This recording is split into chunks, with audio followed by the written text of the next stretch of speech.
सुबेरे सुबेरे कहाँ तो चल गइल। घर में मुर्गा उर्गा कुछो नहीं खे, होली के टाइम बा। का जाने कहाँ चल गइल गुंगवा। गुंगा, ए गुंगा,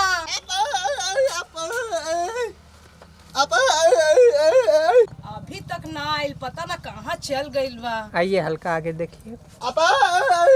कहाँ गइल रहा? होली के दिन बा, जाई रवा मीट लेके आई ना तो बाद में आबिर देवे लागे सन। हाली पैसा ली आ जाई मुर्गा लेके आई। अभी रंग ना खेले के पड़ी, जाई पहले मीट लेके आई। राउ भैया आए वाला बारन, जा जल्दी।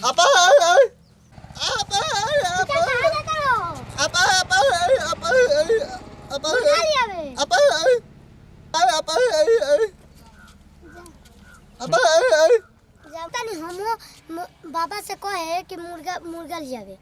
मैं तू अथिए कैले आऊ तो के आराम से बैठे खातिर रखनी है। मैं बतावा सारा लड़का हुरदंग करता इंसान होली के लेके ससुरा कौन कहता चेते नहीं आई कि केहू के तंग चिल्लाता इंसान गाय भैंस मर जा उड़े के सारे लोग चिल्लाता, कोई होली नहीं खेले। अब बहनिया तो के ढील हेर दी रे ना हेर बे, तू ससुर बिगड़िए गए लोग, तोरो रहन खराब हो गल बा। दिन पर दिन तोर रहन सुधरे का चाहिए ना मन भी रे। बैठ बाबू नहीं हमार बैठ। बतावा हो दादा, तू यहाँ गाय के ढील करे, तू गाय के ढील रहता रहो की करी चाचा नु मुर्गा लियावे। तो सब तू अंगर अरे ने आ मुर्गा मंगावा तरन सरे। हां तो हमनी के होली कैसे बीती रे, तो अलगा कर देले बते तो जानते ह कैसे अलगा कर देता लोग हनु। होलिया खत्म हो जैते लिए। हां ठीक कहत है रे, तो का करल जाए रे, चले के मांगल जाए हमने के खिया एक में कह ले चले के करे। वृद्धा पिनवा में 400 रुपया मिली तू का तो उठैले रही तब नु आज एक हफ्ता से जब से अलगा भल बानी सन तो खाता नहीं सरे।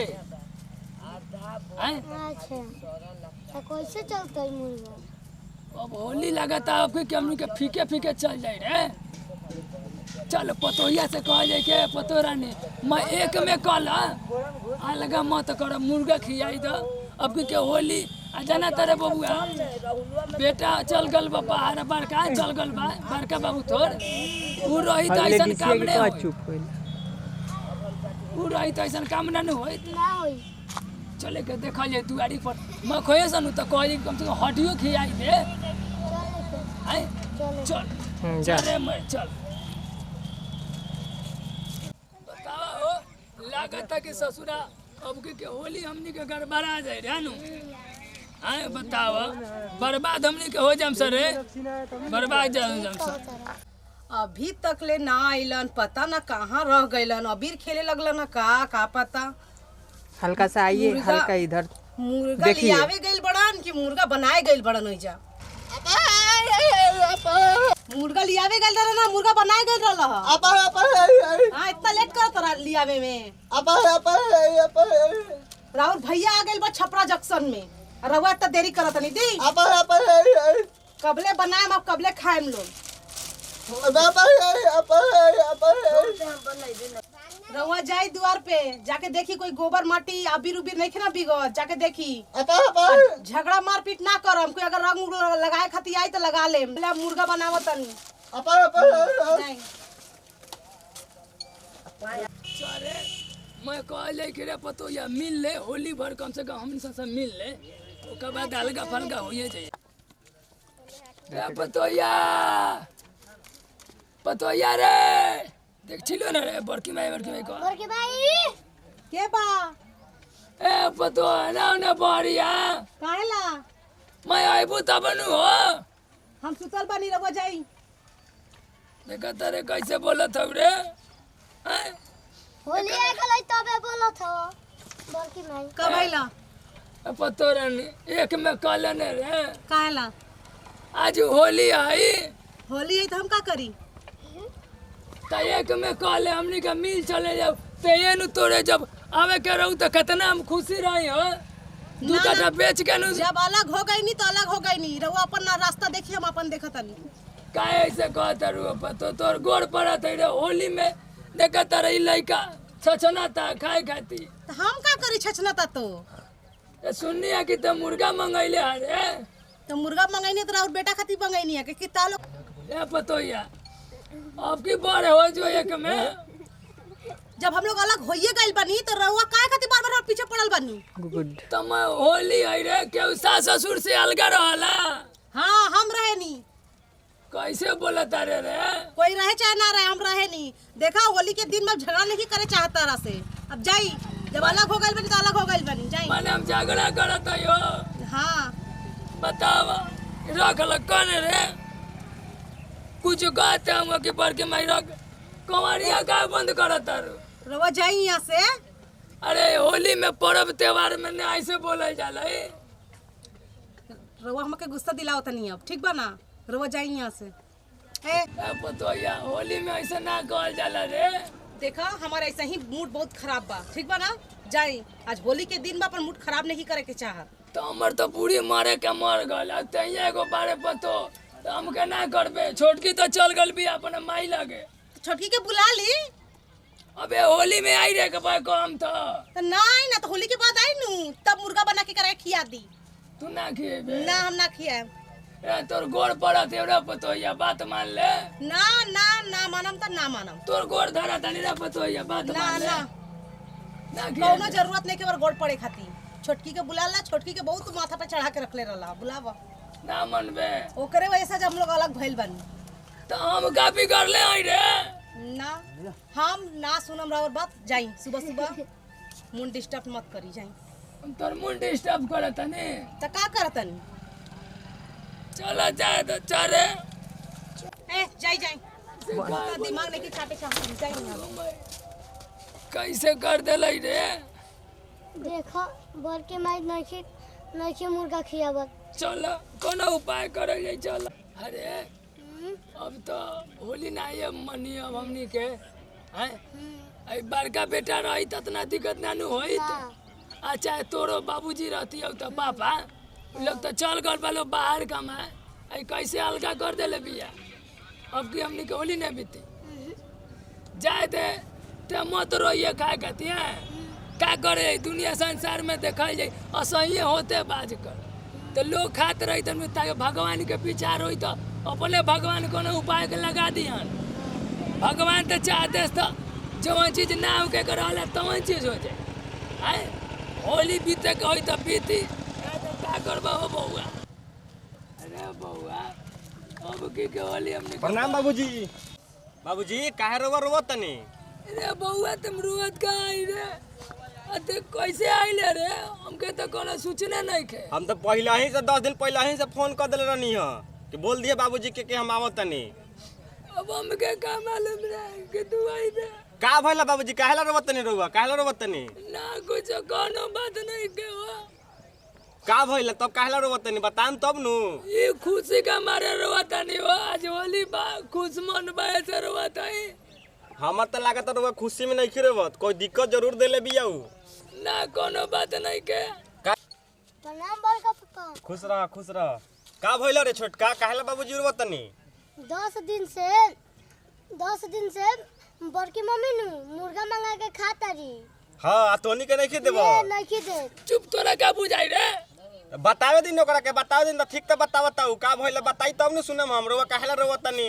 कोनो बात नहीं के रे पर्व त्योहार के दिन में रोल जाला जरूर तो दिक्कत हो भइल होई ना कोनो बात नहीं के बोल द बुआ का भइल गनी हसन कनी हस की थी जाके हम जाके खाएला उन्हें के मुर्गा में बड़की माई नु हाँ। हम जाके 10 दिन से अलगा कर देले बारी काहे इथिले होली आवता नु हाँ। तो मुर्गा खाएला ने वो अकेले खइहन काहे अकेले खइहन ओकरा के अलगे ए कर देले बेटा बारी कोनो बात नहीं करे तो जब का बताई रे मम्मी चुप हो जाई हम आ गइनी नु रो टेंशन मत ले हम आ गइनी नु कुछ नहीं के बुझात रह 10 दिन से पतो अलगा कइले बा हां 10 दिन से उपास बनी हमनी के तो कुछ खा के रहत नहीं सा अच्छा हम आ गल बनी रो टेंशन मत करी जाए ना बाबा कुछ मत बोले पतो से जा घरे कुछ मत बोल।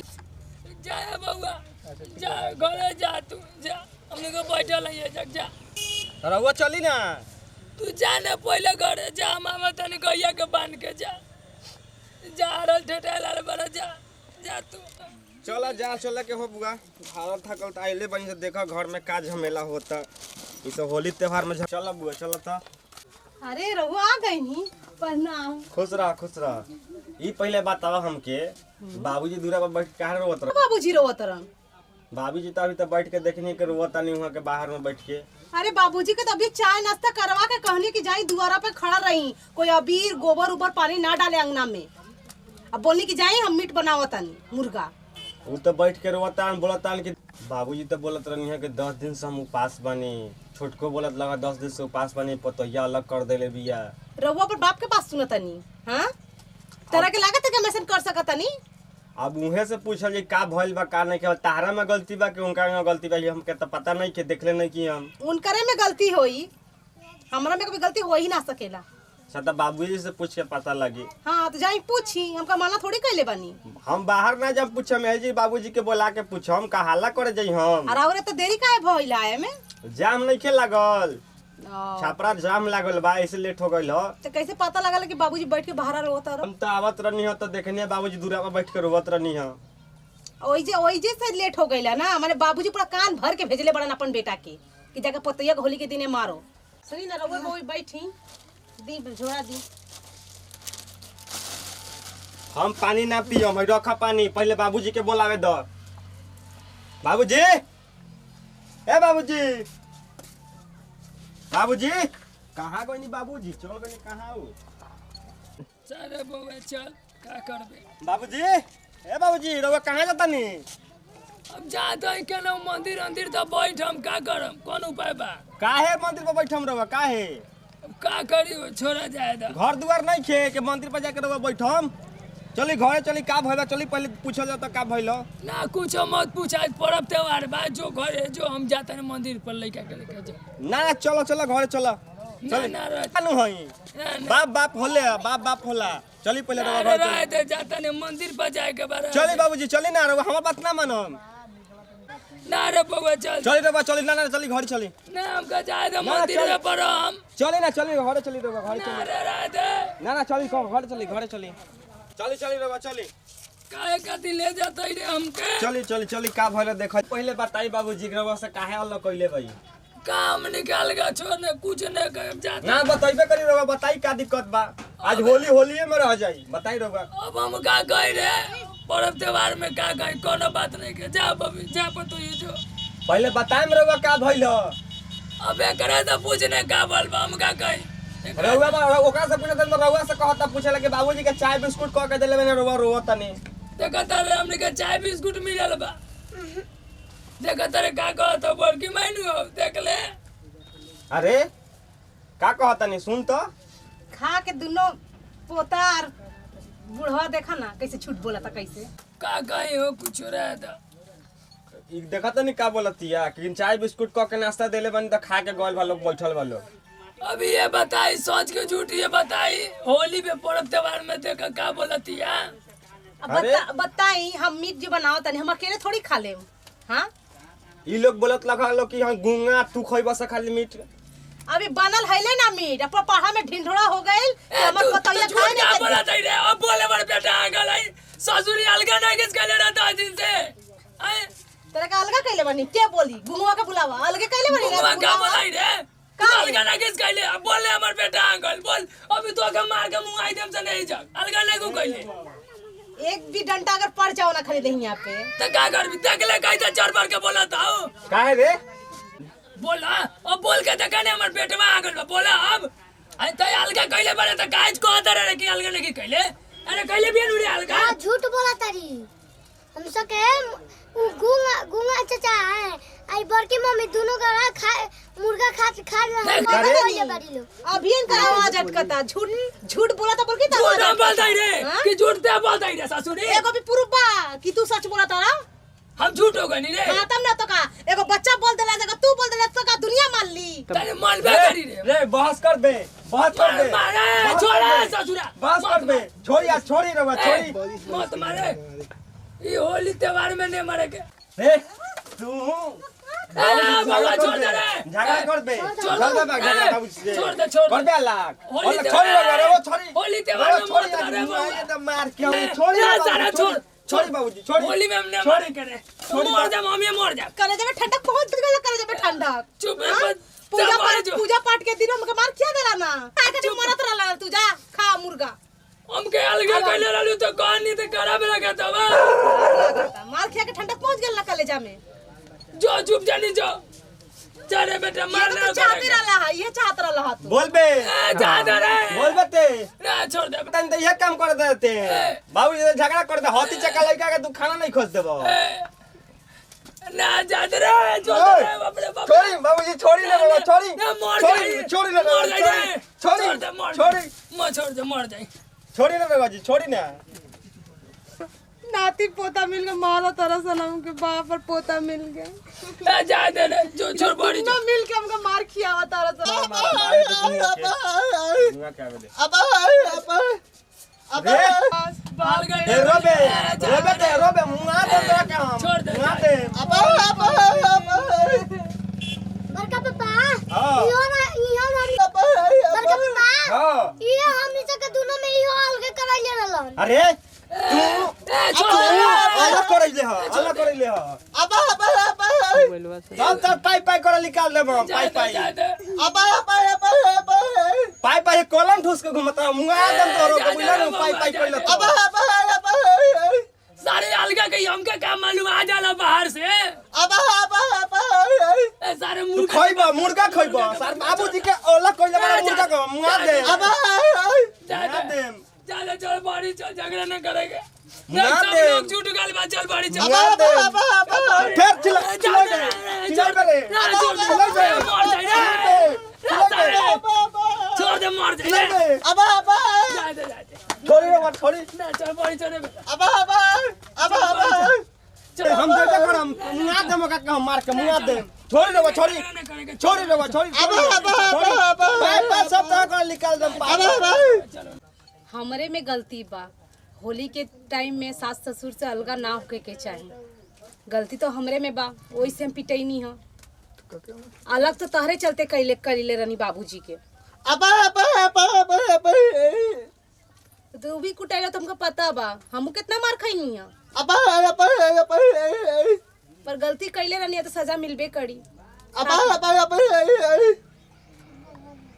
प्रणाम तो भैया ये हमनी के पारिवारिक कॉमेडी रउआ लोग के कैसा लागल हो तो देख ली पतोहिया होली में कैले भी हमके अलगा अब बेटा अगर बाहर से तो सच्चाई पकड़ाइए गल पतो कौन खेला खेले के चाहत रही हो तो रउआ लोग से निवेदन बा कि रउआ लोग अपना घर में ऐसा काम मत करम कि बेटा हो के बाहर आ पतो सास ससुर के अलगा कर देवे आ बेटा आवे तो पकड़ा जाई तो दम भर कुटाई तो रउआ लोग से निवेदन बा कि होली के हमनी के वीडियो है तो ये चैनल के करी लाइक सब्सक्राइब और कमेंट में बताई कि हमनी के वीडियो में का त्रुटि बा तो हमनी के अगला बार में सुधारम तो नमस्कार प्रणाम